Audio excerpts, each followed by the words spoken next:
So here we are in the mill on this lovely August evening, and I'm here with Dominic Moore, who is from Rosmult, just down the road, a lovely little townsland. And so tonight we're gathered, we're just going to share some stories together about this locality and Dominic's life, and just to get a sense of what life was like in Upper Strumban many years ago, and the changes Dominic has seen, and his various encounters throughout the years. So you're very welcome, Dominic. Okay, Greta. Thanks for having me anyway to start off with. And as we are here in the mill, your home, I would have remembered the mill going back as far as 1969, when your great granduncle here was here, Jim, the old Jim at the mill, as we'd call him.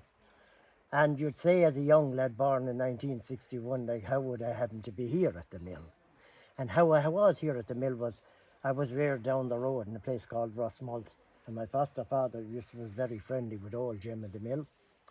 And he came up here, he used to do little odd jobs for him and that, and he brought me up one evening. We were after getting a press, a kitchen press. And what was so unique about the press was, it was a corner press that you fit into a corner, made in a triangular shape. And we came for this bus the middle of the day, but we didn't go down the road with the press on an Essen car, I'd say about could have been 3:30 or 4 o'clock in the morning of a November's night. And I remember being in the shop, and what I do remember mostly was a lot of the old men were sitting down drinking large bottles in the floor, and with the bottles left down between their feet on the floor. And sure, I was only a young lad, but sure, I was following the cat or the dog or something around, and I used to knock the not large bottle on the old fellas, and they'd be saying to me, God, yes, it must be his bedtime yet. What do you do? God. What do you do? So that was my first ordeal of the mills, or as the mill as it is now, as is your home today. So as I say, I was reared down the road, a couple of miles down the road, in a place called Rosmult. Now, I'm not a native of here. I was born in Cork City, and I started out maybe a year or two of my early life in America, and I was returned to here, and there was plans for me to stay in Thurles at the time, but that didn't work out for another reason, which we won't go into now. So I finished up in Rosmult. Okay. And yes, I've seen tremendous changes. I've seen changes with people, all characters. Pubs have diminished around in the area. We're down to only the one pub now in Rosmult. We had a second pub, gone, done and dusted. And we had two pubs up from us on the line, gone as well. And your own house here now as the weekend hostelry for traditional music of a Thursday night. You're the only link of the last pub on the line. Yeah. Bar that, of course, me local is still a little link for one night or two nights a week. Also, I remember some great characters coming around to Mary the Peelers around me local. I remember the great traditional musician there, Margaret Barry, playing in the shop. I remember a guy coming from Dublin one time by the name of Paddy the Fecker. Paddy the Fecker was a small little man. He used to play a fiddle on the south side of Stephen's Green in Dublin, and the late and great Des Hannafin brought him down along to Thurles one night, and they started off going into Morrissey's in Abbeyleix, left Morrissey's, came to Bannon's, to Malborough's. Nowhere opened in Thurles but out to Mary the Peelers. Really? Oh my gosh. He drank and ate and played, and yeah, they were two of the famous characters that I remember coming to Rosmult. Of course, a lot of the houses in Rosmult now, including myself, there are only 1 and 2 in them. Yeah. So it means there's no children to follow on. What other changes did I see? Well, sure. We had a lot of older people that have deceased, and their farms have been taken over by new people. Yeah. By that I mean they wouldn't be the locals anymore. Okay. So I went to school in Roskean, National School. Roskean, okay. And then I went to Thurles, I started out with plans to go to the CBS, but I ended up going to the vocational school because again it brought me back to my own life, my own way of thinking. I was a timberman always. My people were originally from County Laois. They were timber merchants and they Oh, were undertakers. So, yeah. well, when I say they were undertakers, they were famine undertakers. Oh, They wow. were burying people with the hand car, and they left Laois to go to Cove in Cork. And Okay. one of them died in Cashel, and we think the most obvious place he would have been buried in was in St. Mark's graveyard in Cashel. As you go Okay. outside Yeah. Cashel, you go to Clonmel.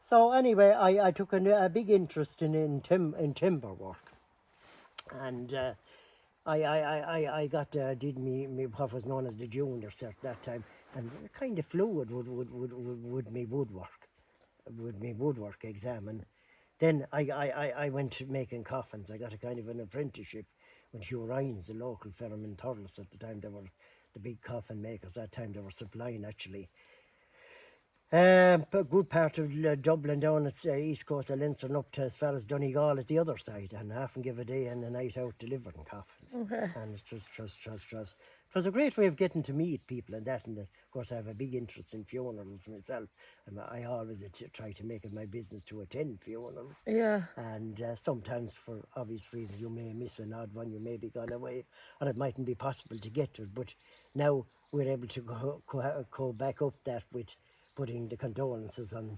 Online. the RIP, which we didn't have then. You either send a letter or a mortuary card. So then again, as I say, I got my apprenticeship and did my woodwork, and then I took a very keen interest in sport. I was an athlete in my young days and competed at local level. Done a few internationals as well, did a few marathons. Started out in about 1972, retired in 95, believe it or not. Wow. Never got injured much in my life. Um, you know, didn't play much Gaelic. I had a big interest in football. But Yeah. football wasn't the thing around here then. Okay. So I had to stick with it. The boxing was another good one of mine. Was that popular around here? Boxing? Well, football wouldn't have been popular. Now boxing wouldn't either, but you'd have to go to Thurles Okay. to participate in boxing. Actually, the old boxing ring, boxing hall in Thurles was where Super Value is now, where that next to Tom Dunn's pub there. Oh, yeah. And it was known as the Blood Pan, believe it or not. Stop. And why you'd think that was unusual, it is also the yards at the back of Lacey's Butchers Oh, of today. jeez. But they called it Really? the Blood Wow, Pan. that's mad, isn't it? Yeah. So I had a few fights there, but not much success, but I enjoyed it. Yeah. The sport of boxing and the training for boxing. And then I kind of got involved a small bit with the Thurles Fenleys, the hurling team, Okay. in the late 70s, early 80s. I used to do a bit of training with them and tried a few old matches with them. And I ended up going to Belfast with them. The GA Congress in '84 was in Belfast, and I ended up playing in Casement Park. And you know what makes me laugh about it was that I had rarely ever played hurling. I never played in the stadium inside in Thurles. Yeah. And yet I could turn around and say I played in Casement Park in Belfast. So the Congress was held there that year. So I ended up going up there that year. And it was in interesting times. And then I came back and I worked for a while as a tyre fitter in Thurles. It was Michael Dwyer Tyres there at Hannafin's Corner. And I got very friendly with your dad. He used to Yeah. come into us, and we used to go out at dinner time out to your dad's house in Siskin. Really? Yes, and we used to have a few pucks at dinner time. Oh, And he used to put me into goals. goals. Actually, sometimes I'd have to follow the ball nearly as far as Cormac's to pass me so fast. But Jim was, of course, as you know, your daddy, he was active that time with the Thurles Arseals, Stars, yeah. going fairly well, and got a county run, would tip against Wexford in a league match. But as he'll tell you himself, his knee was always giving him trouble, you know. Yeah. And even to this day, he will refer to his knee. Yeah. So we used to go out there for a few pucks and that. And what they also had out there was a pulley for tug of war. Your daddy was into tug of war. Yeah. Big that time. And himself and Michael Dwyer and maybe John Lee and Billy Phelan down there and maybe Jimmy Hackett and some of the Dinny Me and some of the local lads, they'd be training at dinner time for tug of war. So it was a haven of a place for sport. Yeah, I can imagine. Yes. And maybe Jim's mammy used to play I think it was the concertina. Yeah. She used to play inside the fire. Jesus, we often went out at 1:15, meant to be back at 2:00. Sure, it could be 2:45. The whole street would be waiting at it. And people would say, "Where were you? Were you abroad at Jim in the middle?" Really? Yes, yeah. So that was. Then I went to in the late 80s, the mid 90s. I went off to America for a while, and sure, I tell you, I used to do all bits beyond in the buildings and that. I worked with John Corbett, another local man over there for a while, and kind of set me up to get around a bit.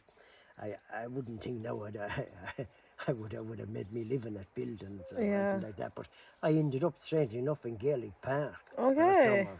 So I used to do the apples and oranges and the water buying, the carriers for. This is in New York? In New York. Wow. And I would have seen a lot of the big stars of the 80s and 90s come over.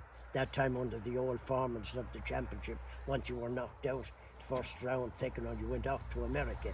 Now with back doors and other systems, you don't have that. People stay around because their championship, it consists of a couple of days. But one guy I happened to meet beyond was a guy called Michael Bond. He was a Galway man with a name like Bond. You'd say he was super. Yeah. But he was a guy who had did a bit of teaching and had taken a bit of time out.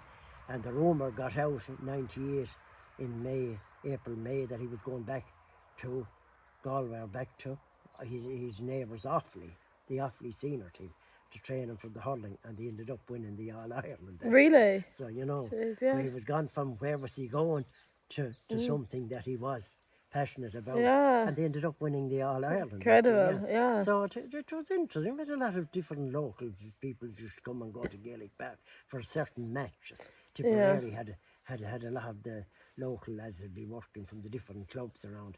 They'd be providing them with jobs and that kind of thing, and they'd be in the swing of things, and a lot of them would play games over there. A lot of them then would go back and go home. It wasn't compulsory, but it was a part of the structure. It was interlinking our culture with the Americans. As you know, Gaelic Park is on the premises of Manhattan College, up near Van Cokeland. And so I came home after I gave 10 or 12 weeks beyond it, and then again I kind of rambled around a little bit. I took an all interest in visiting graveyards and that kind of thing, and of course I had seen a few when I was in America as well. There I went out to see our local man down the road where I'm living, a guy called Paddy Reardon. He was one of two brothers that were very big in the early 1900s in the Gaelic scene here, and they both had won All Irelands in the 1 year. One of them finished up as a rower in Limerick. They both died in 1941, in February 1941. Paddy was buried in Long Island, New York, and Jim was the rower. He was in the hardware business in Limerick, and he's buried in Mount St. Lawrence's in Limerick. So that was one of the graves. And then I went to see a grave of a guy from Thurles. He went out there as a boxer. He boxed in the 1850s, or the Paddy Ryan from the Quarry. He was buried up in a place called Troy. So he was born up around where a place in Thurles called off I Cairncode called Limekill Lane. It's the link with Mitchell Street and Kickham Street. Oh yeah. That's where he was born up there. Okay. And then I, as I say, came home and did a bit of topping around, and got a job in the Garda College. I'm still in it. In 1998, I'm still in it. I could retire officially in 3 years' time, 3 to 4 years' time. Now they're telling us we can work till we're 70. Maybe I'll do that, Yeah. depending on how things go at the time. Yeah. So it has been a bit of a checker career for me. Yeah. And Amazing. that's where we are. And here we are today on what date? The 28th. The 28th of August. I'm sure who knows what tomorrow will be. It's Exactly. also the anniversary of the death of Charles Kickham. Really? And Eamon de Valera also died. No on this way. day. And that's one of the things just as we're signing off on the day anyway. So that's it. See it, Greta. Excellent. Thanks a million, Dominic. And thank you very much for having me. It was a pleasure. Thanks, Thank Dominic. you.